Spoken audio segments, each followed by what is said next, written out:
কি স্কিল শেখা উচিত 2025 সালের জন্য যেন আপনি মাসে $1000 থেকে $5000 পর্যন্ত আয় করতে পারেন?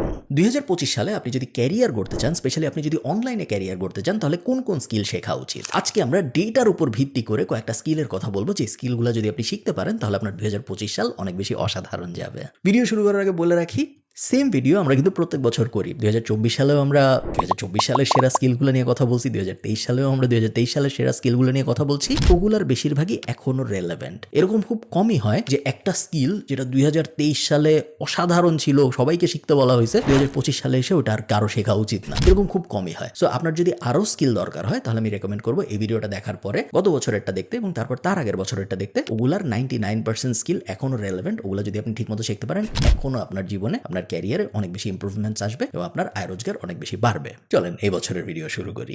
1 number skill AI and machine learning. আপনারা এটা জানেন, এখানে কোনো সারপ্রাইজ নাই। যত র্যাঙ্কিং হয়েছে 2024 এবং 2025 এখন পর্যন্ত, প্রত্যেকটা র্যাঙ্কিং এ, পুরো দুনিয়া যত র্যাঙ্কিং হয়েছে প্রত্যেকটা র্যাঙ্কিং এ দেখা গেছে এআই এবং মেশিন লার্নিং এক্সপার্টদের চাহিদা আকাশ ছুঁয়ে যাচ্ছে। মানুষ পাগলের মতো এআই ইঞ্জিনিয়ার্স খুঁজতেছে, মানুষ পাগলের মতো এমএল এক্সপার্ট খুঁজতেছে। এবং যদি আপনি এআই বা মেশিন লার্নিং এর জগতে এখন ঢোকেন, পারফেক্ট টাইম ন্যাশনাল মার্কেটে অথবা ইন্টারন্যাশনাল মার্কেটে খুব ইজিলি বছরে 1 লাখ, বছরে 1.5 লাখ ইউরোর একটা, ইউরো বলতেছি কারণ আমি ইউরোপের মার্কেটের কথা বেশি জানি, আমেরিকান মার্কেটের দিকে আপনি গেলে রিমোট জব $1.5 লাখ বেতন পাচ্ছে, এরকম মানুষ কিন্তু বাংলাদেশে আছে। প্যাসিভ জার্নালের ভিতরে আমাদের নিজেদের মেম্বার্সরাই আছে, এই কারণে আমি খুব ভালো মতো জানি। এবং আপনার দ্বারাও এই জিনিস সম্ভব। আপনি যদি এআই বা এমএল এর দুনিয়া যাইতে চান তাহলে দুইটা অ্যাঙ্গেলে আপনি আর্টিফিশিয়াল ইন্টেলিজেন্সকে অ্যাটাক করতে পারেন। 1 নাম্বার অ্যাঙ্গেল হলো সফটওয়্যার অ্যাঙ্গেল, কোডিং অ্যাঙ্গেল, এবং 2 নাম্বার অ্যাঙ্গেল হলো সফট স্কিল অ্যাঙ্গেল বা মার্কেটিং অ্যাঙ্গেল। মনে করেন আপনি ঠিক করলেন আপনি ইঞ্জিনিয়ার হবেন, সো এআই ইঞ্জিনিয়ার বা এআই কোডার, এই ধরনের একটা ক্যারিয়ারের দিকে আপনি যাবেন। সেই ক্ষেত্রে আপনার যে লার্নিং পাথ, আপনার যাদের শিখতে হবে, তা কিন্তু পুরোপুরি আলাদা। পরের আমি যেটা ব্যাখ্যা করবো ওইটার থেকে।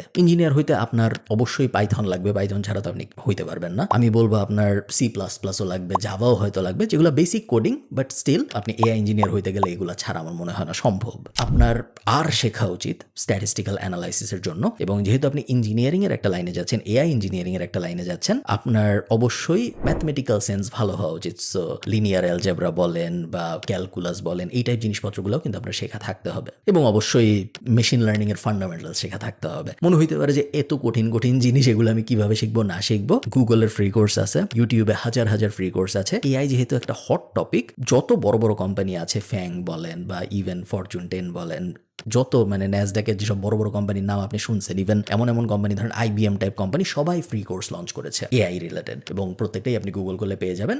একই সাথে প্ল্যাটফর্মরা, যেমন ধরেন কোর্সেরা, তারপরে আরো যেসব অনলাইন কোর্সের প্ল্যাটফর্ম আছে, ওরা সবাইও এআই নিয়ে কোর্স লঞ্চ করেছে এবং বিভিন্ন ইউনিভার্সিটিও এআই নিয়ে ফ্রি কোর্স লঞ্চ করেছে। হার্ভার্ডের তো অনেকদিন ধরেই কোডিং এর একটা কোর্স ছিল, অনেক ফেমাস, বাট অন্যান্য ইউনিভার্সিটিও কিন্তু লঞ্চ করেছে এআই রিলেটেড কোর্স, এবং যার মধ্যে কোডিং একটা বড় পার্ট। সো ওই দিকে আপনি যাইতে পারেন। আমি যদি হইতাম আমি ওই দিক থেকেই শুরু করতাম। এই ভিডিওর স্পন্সর ট্যাপসেন্ড, যেটা হলো এক দেশ থেকে আরেক দেশে টাকা পাঠানোর একটা অ্যাপ, যেটার অ্যান্ড্রয়েড এবং আইওএস দুইটা ভার্সনই আছে। অন্যান্য অ্যাপ ব্যবহার না করে ট্যাপসেন্ড ব্যবহার করার মেইন সুবিধা হলো 5টা। 1 নম্বর সুবিধা, জিরো ফি অন ট্রান্সফার। টাকা পাঠাইতে বা যিনি টাকা রিসিভ করতেছে তার টাকা রিসিভ করতে কোনো এক্সট্রা টাকা পয়সা খরচ হয় না। সেকেন্ড বেনিফিট, খুবই ভালো এক্সচেঞ্জ রেট। আপনি আজকে যত টাকা পাঠাচ্ছেন, আপনি আজকে যদি $1 পাঠান, ওই $1 সমপরিমাণ ওই দিনের সর্বোচ্চ বিডিটি যেটা, সেটাই আপনি পাবেন ট্যাপসেন্ড ব্যবহার করলে। 3 নম্বর বেনিফিট, ফ্লেক্সিবল পেমেন্ট মেথড। আপনি যাকে টাকা পাঠাচ্ছেন সে তার ব্যাংকে, তার নগদে, তার বিকাশে সিক্রেট পিন দিয়ে কোনো একটা ব্যাংক থেকে উঠাতে চাইলে সেভাবে, মোট কথা তার টাকা উঠাতে কোনো এক্সট্রা ঝামেলা পোহাইতে হবে না, যেটা একটা বড় বেনিফিট। 4 নম্বর, যেটাও একটা খুব বড় বেনিফিট, সেটা হলো কুইক ট্রান্সফার স্পিড। আপনি আজকে টাকা পাঠাইলেন, সে 1 বছর পরে টাকা পাবে এরকম না, বাট তাড়াতাড়ি সে টাকাটা পেয়ে যায়, যেটা খুব ভালো একটা ব্যাপার। UK, USA, Europe, Canada, UAE এবং অস্ট্রেলিয়া, এই 6 জায়গায় এই মুহূর্তে ট্যাপসেন্ড অ্যাভেলেবল। আমি ডেসক্রিপশন এবং ফার্স্ট কমেন্টে সব লিঙ্ক দিয়ে দিব অ্যাপ ডাউনলোড করার জন্য। আপনি যদি কেএফ কুপনটা ব্যবহার করেন, তাহলে আপনি যাকে টাকা পাঠাচ্ছেন সে, আপনি যত টাকা পাঠাচ্ছেন তা তো পাবেই, তার সাথে 10 ক্রেডিট এক্সট্রা পাবে। সো ফর এক্সাম্পল, আপনি যদি $100 পাঠান, তাহলে যিনি রিসিভ করতেছে সে $110 সমমূল্যের বিডিটি পাবে,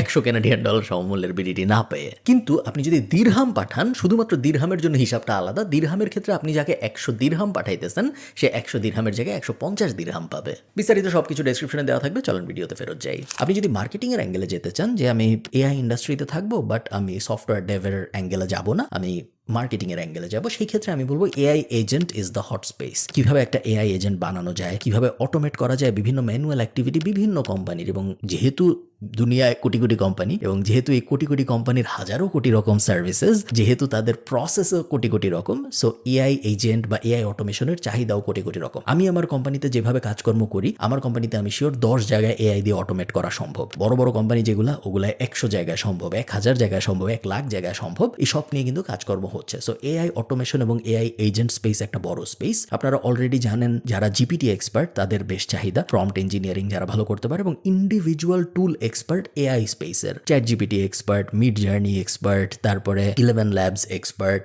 এই ধরনের যে ইন্ডিভিজুয়াল টুল, সেই টুলের একজন এক্সপার্ট, এরকম মানুষের চাহিদাও কিন্তু বাড়তেছে। 1 বছর আগেও আমরা জানতাম না যে 11 ল্যাব এক্সপার্টদের মানুষ $13 পার আওয়ার দিয়ে হায়ার করবে, বা মিড জার্নি এক্সপার্টদের মানুষ $40 পার আওয়ার দিয়ে হায়ার করবে। এগুলো কিন্তু এখন অহরহ হচ্ছে। কেন হচ্ছে? তার কারণ এনাফ সাপ্লাই নাই মার্কেটে। সেকেন্ডটা রিলেটেড, আবার একই সাথে নন রিলেটেডও। সেকেন্ডে আমি রেখেছি ডেটা সায়েন্স এবং ডেটা অ্যানালিটিক্সকে। এটা রাখার কারণ আছে, চেগ একটা রিপোর্ট করেছে, যেখানে চেগ বলেছে যে 2025 সালে হাইয়েস্ট আর্নিং পোটেনশিয়াল যে স্কিলগুলার আছে তার মধ্যে ডেটা অ্যানালিটিক্স অন্যতম। আমার মনে আছে যখন আমি ব্যাচেলর করতেছি এবং যখন মাস্টার্স করতেছি 2017-18 এই পিরিয়ডটা, সো মেইনলি মাস্টার্সের পিরিয়ডটায় বিগ ডেটা নিয়ে অনেক কথাবার্তা শুরু হয়, যে বিগ ডেটা কিভাবে মডিফাই করা হবে, বিগ ডেটা নিয়ে কিভাবে কাজকর্ম করা হবে, বিগ ডেটা অপটিমাইজেশনের জন্য কি কি সলিউশনস আছে মার্কেটে, ওই সলিউশনস গুলোর ব্যাপারে এক্সপার্টদের কিরকম চাহিদা পাবে, এগুলো নিয়ে অনেক কথাবার্তা হইতো ওই সময়। তারপরে 2-1 বছর কিন্তু এগুলো নিয়ে অত কথাবার্তা হয় নাই। এখন আবার দেখা যাচ্ছে এত ডেটা মার্কেটে এবং এত রকমের ডেটা মার্কেটে যে বিগ ডেটার চাহিদা আবার বাড়তেছে, ডেটা অ্যানালিটিক্সের চাহিদা আবার বাড়তেছে, এবং মনে হচ্ছে না এই বাড়া কখনো আর থামবে। এগেইন আপনি যদি ডেটা সায়েন্সের ভিতরে যাইতে চান, আপনার আবারও প্রোগ্রামিং ল্যাঙ্গুয়েজ লাগবে, যেগুলো আমি বললাম একটু আগে এআই এর জন্য। প্রায় সিমিলার সব স্কিল আপনার ডেটা সায়েন্সের ক্ষেত্রে গেলেও লাগবে। একই সাথে কিছু অ্যাডিশনাল স্কিল আপনার লাগবে বলে আমার মনে হয়, যদিও আমি ডেটা সায়েন্স ব্যাকগ্রাউন্ডের না, বাট আমার ক্ষুদ্র জ্ঞান থেকে আমার মনে হয় আপনার অবশ্যই এসকিউএল ডেটাবেস টাইপ জিনিসপত্র খুব ভালো মতো আয়ত্তে থাকতে হবে। আপনার প্ল্যাটফর্মগুলোর ব্যাপারে ভালো নলেজ থাকতে হবে। ধরেন অ্যামাজনের AWS আছে, গুগলের ক্লাউড আছে, এই সব কিছুর ব্যাপারে আপনার খুব ভালো নলেজ থাকতে হবে। একই সাথে ধরেন NLP, deep language, time sensitive model ইত্যাদি যা যা আছে, ওগুলোর ব্যাপারেও যদি আপনার ভালো নলেজ থাকে, তাহলে আপনি ডেটা সায়েন্স ফিল্ডে দেখবেন অনেক ভালো করবেন। একটা জিনিস আমি বলে রাখি, এটা ডেটা সায়েন্সের জন্য সত্য, বাট এটা প্রবাবলি সবকিছুর জন্যই সত্য।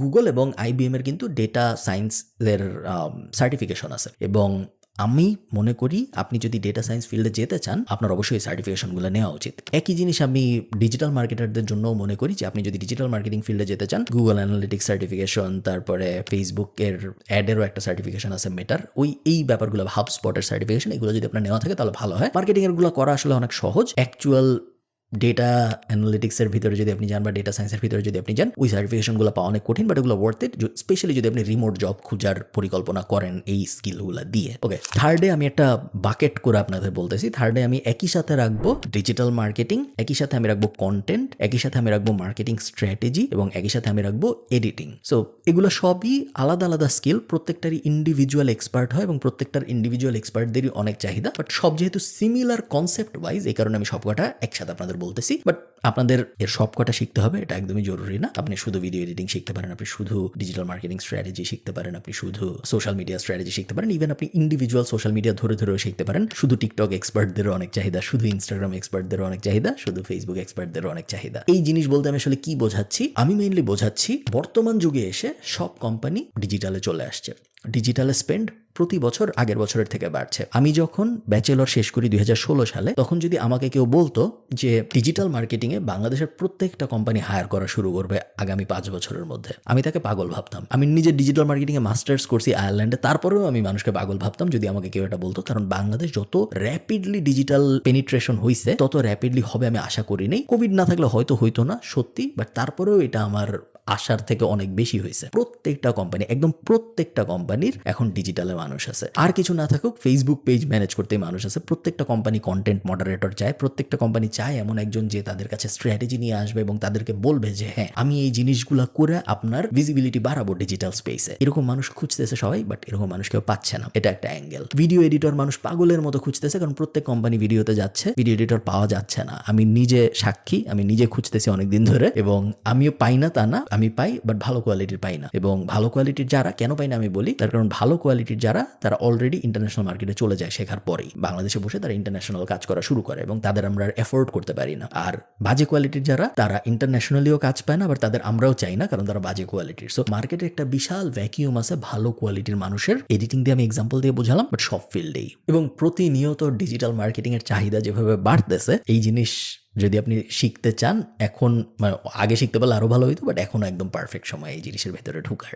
ফোর্বস একটা আর্টিকেল পাবলিশ করছে, যে আর্টিকেলে ওরা বলছে যে 3টা জিনিস যদি আপনি করতে পারেন তাহলে আপনার ইনকাম এই বছর ডাবল হয়ে যাবে। এই 3টা জিনিস আমি কুইকলি আপনাদের বলতে চাই, কারণ এই 3টা জিনিস একটু থিওরিটিক্যাল, বাট আপনাদের কাজে আসবে বলে আমি বিশ্বাস করি। 1 নম্বর হলো কাস্টমার সেন্ট্রিক ফোকাস। মেইনলি ওরা যেটা বোঝাতে চাইছে সেটা হলো নিজে নিজে চিন্তা ভাবনা না করে, নিজে নিজে হাইপোথিসিস দাঁড় করানোর চেষ্টা না করে, কাস্টমারের কাছ থেকে বোঝার চেষ্টা করা উনি কি চায়। আমি যেন এরকম ভেবে না নিই যে কাস্টমারের লাল গেঞ্জি দরকার, কাস্টমারকে জিজ্ঞেস করে জানার চেষ্টা করতে হবে যে ওনার লাল গেঞ্জি দরকার। আমি খুব সহজ করে বোঝানোর চেষ্টা করলাম, আপনারা অ্যাকচুয়াল আর্টিকেলটা পড়লে হয়তো আরো ডিটেল জানতে পারবেন। সেকেন্ড, ওরা যে জিনিসে ফোকাস করতে বলছে সেটা হলো এআই পাওয়ার্ড মার্কেটিং শেখার ব্যাপারে। মার্কেটিংকে কিভাবে এআই এনাবল করতে হয়, কিভাবে স্পিডও বাড়াইতে হয়, ক্রিয়েটিভিটিও বাড়াইতে হয় এআই ব্যবহার করে, সেটার উপরে গুরুত্ব দিতে বলেছে ফোর্বস। এবং থার্ড হলো রিসোর্সফুলনেস। আমরা দেখেছি যে 2022 শেষ হওয়ার পরে কিন্তু স্টার্টআপের একটা ড্রাই ফেজ শুরু হয়েছে। আপনারা যারা স্টার্টআপ কালচারের সাথে একটু ওয়াকিবহাল তারা হয়তো জানেন যে ফান্ডিং মোটামুটি বন্ধ হয়ে গেছে। বাংলাদেশেও হয়েছে অনেকাংশে, বাট ইন্টারন্যাশনালি অ্যাকচুয়ালি হয়েছে। সো এই রকম একটা সিচুয়েশনে রিসোর্সফুলনেস খুব ইম্পর্টেন্ট। অনেক কোম্পানি আছে যারা প্রফিটেবল থাকতো না, তারা গ্রোথে ফোকাস করতো, তারা প্রফিটেবল হইতে বাধ্য হয়েছে, কারণ নাহলে তাদের কোম্পানি ব্যাংক্রাপ্ট হয়ে যেত। সো এই ধরনের জিনিসগুলোর উপরে ফোকাস করতে মেইনলি বলছে ফোর্বস রিসোর্সফুলনেস কথাটা ব্যবহার করে। সহজ বাংলায় বলতে গেলে আপনার সীমিত সম্পত্তি ব্যবহার করে ম্যাক্সিমাম আউটপুট জেনারেট করাকে আমরা রিসোর্সফুলনেস বলি। লাস্ট একটা জিনিস, আমি জানি ভিডিওটা বড় হয়ে যাচ্ছে, আপওয়ার্কও একটা আর্টিকেল পাবলিশ করছে। যে আর্টিকেলটা মূলত কিভাবে একজন ফ্রিল্যান্সার হওয়া যায় 2025 সালে, এটা নিয়ে পুরো আর্টিকেলটা আপনার পড়া জরুরি না, বাট ওই আর্টিকেলটার মধ্যে ওরা একটা লিস্ট দিছে যে কোন কোন ফ্রিল্যান্সিং স্কিল আপওয়ার্ক প্ল্যাটফর্মটার ভিতরে ওরা মনে করতেছে সবচেয়ে বেশি ডিমান্ডিং হবে 2025 সালে। এবং ওরা এই ডেটাটা করছে 8000 স্কিলের উপর ভিত্তি করে, 180টা ক্যাটাগরির উপর ভিত্তি করে। এবং আপওয়ার্ক দুনিয়ার সবচেয়ে বড় ফ্রিল্যান্স মার্কেট প্লেস। এই স্কিল লিস্ট আপওয়ার্ক এই কারণে দিচ্ছে কারণ এই স্কিল লিস্টে কাজ আছে। সোজা হিসাব 1 নম্বর আছে সফটওয়্যার ডেভেলপমেন্ট, 25% আপওয়ার্কের কাজ। আপওয়ার্কের টোটাল যত কাজ পাবলিশ হয় তার মধ্যে 25% সফটওয়্যার ডেভেলপমেন্টের। সেকেন্ডে আছে রাইটিং, থার্ডে আছে ডিজিটাল মার্কেটিং, ফোর্থে আছে ওয়েব অথবা মোবাইল ডেভেলপমেন্ট, এরপরে ফিফথে আছে গ্রাফিক ডিজাইনিং। বাকিগুলো আমি আরো তো বললাম না, ট্রান্সলেশন, কন্টেন্ট ডেভেলপমেন্ট ইত্যাদি ইত্যাদি। আপনারা যদি ডিটেল চান আপনারা গুগল করে পড়তে পারেন, বাট ফার্স্টের 5টাই আমার বেশি ইন্টারেস্টিং মনে হয়েছে, কারণে আমি আপনাদের সাথে শেয়ার করলাম। ভিডিওটা একটু লেন্দি, ভিডিওটা একটু তাত্ত্বিক, বাট আমি শিওর আপনাদের অনেক বেশি হেল্প হবে। এইরকম জিনিসপত্র যদি আমাকে কেউ বলতো যখন আমি আমার ক্যারিয়ার শুরু করতেছিলাম, আমার হয়তো অনেক হেল্প হইতো। আরো কয়েকটা জিনিস আমি আপনাদের বলে দিই। কোনো একটা কিছু শিখবেন, এটা যখন আপনি ডিসাইড করে ফেলছেন কিভাবে শিখবেন, এটা নিয়ে আমার একটা ভিডিও আছে। ওই ভিডিওটা যদি আপনি দেখেন আপনাদের হেল্প হবে। এবং গত 2 বছর আমি যেটা ভিডিও শুরুতে বলেছিলাম, গত 2 বছর আমি সিমিলার ভিডিও অন্যান্য স্কিল নিয়েও পাবলিশ করেছি। ওগুলো যদি আপনি দেখেন, ওগুলোর অনেক কিছু আপনারা দেখবেন এখন আরো অনেক বেশি রেলেভেন্ট। যেমন 4 বছর আগে যখন আমি মানুষকে বলছি যে ভিডিও এডিটিং এ ফোকাস করো, ভিডিও এডিটিং শিখো, তখন মানুষ আমাকে অনেকে হাবিজাবি বলতো। ইভেন একটু বইয়ের অফ টপিক হয়ে যাচ্ছে, মানে ভিডিওর, আমি একটা বই লিখছিলাম 2019 সালে, কোভিডের অনেক অনেক আগে। ওই বইয়ের ভিতরে আমি বলছিলাম, বইটা আমি অত রেকমেন্ড করি না, বইটার নাম এখান থেকে শুরু। বইটা এখন আর রেলেভেন্ট না, মার্কেটিং এর বই তো। সো যা যা বলছিলাম সবকিছু এখন আউটডেটেড হয়ে গেছে। সো বই কেনার দরকার নেই। বইয়ের ভিতরে আমি আপনাদের বলছিলাম 2019 সালে যারা পড়ছিলেন তাদের মনে আছে যে পডকাস্ট খুব বড় একটা ব্যাপার হবে, এবং আমি সবাইকে বলছিলাম যে পডকাস্টে ফোকাস করতে। 2019 সালে বলছিলাম, 2024 সালে এসে সত্য হয়েছে। আমি কোনো ভবিষ্যৎ বক্তা না, আমি যা যা বলতেছি তা সত্য হবে তা না, আমি জাস্ট ডেটার উপর ভিত্তি করে আপনাদের বলতেছি। এবং জাস্ট এই কাহিনীটা আমি তাদের ইন্সপায়ারেশন দিতে বললাম যে আমি যা বলতেছি একটু সিরিয়াসলি কনসিডার করেন, আপনার লাভই হবে, হয়তো ক্ষতি হবে না। ভালো থাকেন সবাই, সবার সাথে আমার দেখা হবে পরে কোনো একটা ভিডিওতে। টাটা।